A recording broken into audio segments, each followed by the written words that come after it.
Hi everyone and welcome.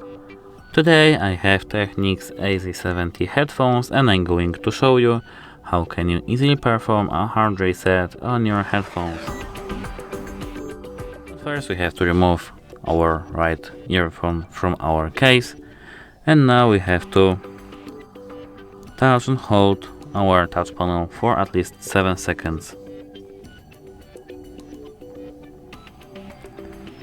Now we have to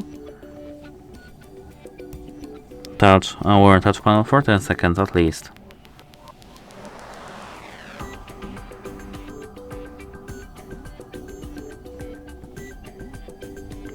Now we have to do the same with the left one. At first for the 7 seconds.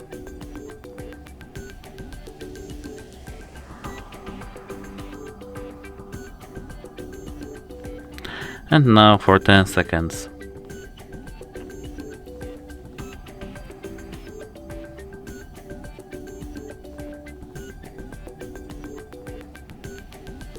And now we have to put them back into our case. The left one and the right one. That's it. Hope it helps you. Goodbye.